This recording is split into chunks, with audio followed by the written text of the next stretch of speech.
चौक पे खड़े होके मौलाना फजल रहमान, बिलावल जरदारी, आसफ अली जरदारी, शहबाज शरीफ साहब वज़ीर-ए-आज़म जो है इस वक्त, और जमात इस्लामी के लीडरान सब बारी बारी हलफ दें कि क्या उनको नहीं पता था कि खिचड़ी पक रही है, कश्मीर मुद्दी हड़प कर है। ये औज़ुबिल्लाहिमिनश्शैतानिर्रजीम बिस्मिल्लाहिर्रहमानिर्रहीम। अस्सलाम वालेकुम नाज़रीन, मैं हूँ मैर ज़फ़र इक़बाल ज़फ़र, आपका होस्ट एमज़ेड टीवी से। आज यौम यकजहती कश्मीर मनाया जा रहा है। आज पूरे मुल्क में रैलियाँ निकल रही हैं, सियासतदान, सहाफ़ी, इंतज़ामिया सब यकजा होकर रैलियाँ निकाल रहे हैं। बहुत अच्छी बात है। और हमारे यहाँ गुजरात के सहाफ़ी भी माशाल्लाह, मैं उनको सलाम पेश करता हूँ। प्रेस क्लब गुजरात, दूसरे प्रेस क्लब के जर्नलिस्ट हैं पूरे ज़िला गुजरात के, और सारे वो जो है शामिल है इस रैली में। जब मैंने जर्नलिस्ट अपने गरीबान में झांका, हमने भी लाला मुसा में एहतजाज किया, दोस्त बैठे,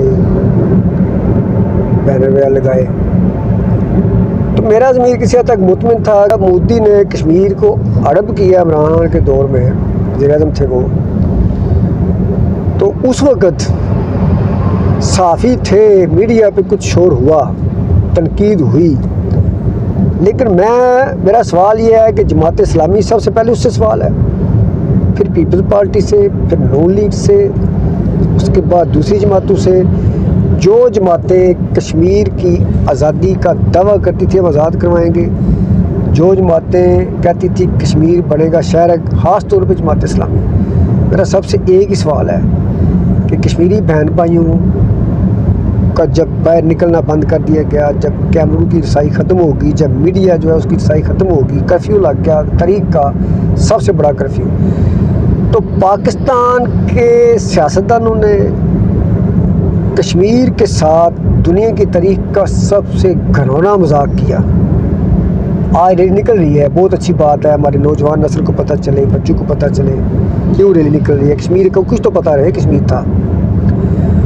उस वक्त मेरा सवाल है, कौन सी सियासी जमात ने जमात इस्लामी समेत, नून लीग समेत, पीपल पार्टी समेत, ANP समेत, किसी बड़ी पार्टी का नाम ले लें, किसी जमात ने बाज़ाब्ता तौर पे एहतजाज किया, किसी जमात ने बाज़ाब्ता तौर पे शदीद एहतजाज किया, धरना दिया, किसी ने जो एक दूसरे के इक़्तिदार के लिए धरना देते हैं, किसी ने हुकूमत के ख़िलाफ़ धरना दिया, किसी ने 9 मई की तरह आर्मी के जो बड़े दफातर है वहाँ जो मरकज़ हैं वहाँ के आगे जाके धरना दिया वहाँ पे कि भाई आप गवर्नमेंट का जो पैसा है, अवाम का टैक्स आप पे लग रहा है, तो आप कश्मीर में लड़ें, हमला करें कश्मीर, इंडिया पे कश्मीर वापस लें। यानी इस तरह की कोई बात चले ना होता, लेकिन कोई किसी सियासी जमात से मुतालबे किए हो।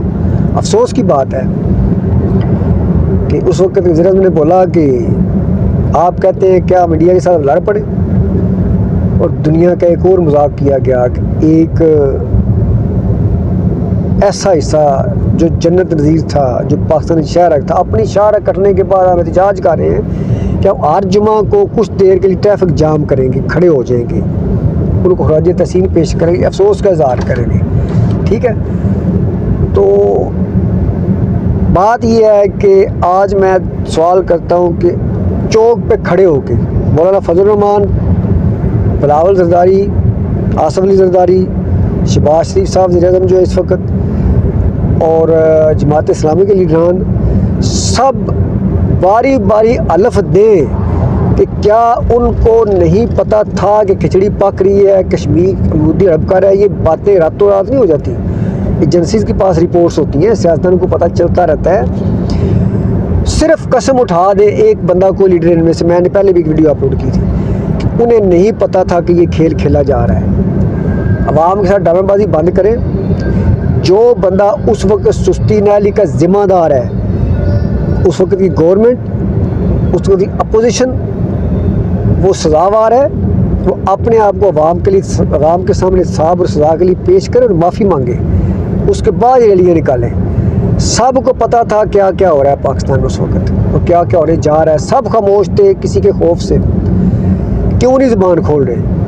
लिहाजा नई नस्ल को ये बताएं साथ कि कश्मीर एक मुतनाज़ा इलाका था, शिमला मुआहदा के तहत वहाँ पर इस्तिमाब राय का मुआहदा था UNO में के कश्मीरी वोट देंगे जिसके साथ रहना चाहते हैं पाकिस्तान या इंडिया के साथ, लेकिन फिर तारीख ने पलटा खाया और दुनिया की बड़ी बदमाशी करते हुए इंडिया ने उस आज़ाद रियासत को अडप कर लिया जो एक मुतनाज़ा रियासत थी, और जो रियासत के दावेदार थे यानी पाकिस्तान, वो खामोश रहा, मुजरमाना खामोशी इख्तियार की। सियासतदानों ने, सब ने, ये भी साथ कौम के बच्चों को पढ़ाया जाए। शुक्रिया, अल्लाह हाफ़िज़।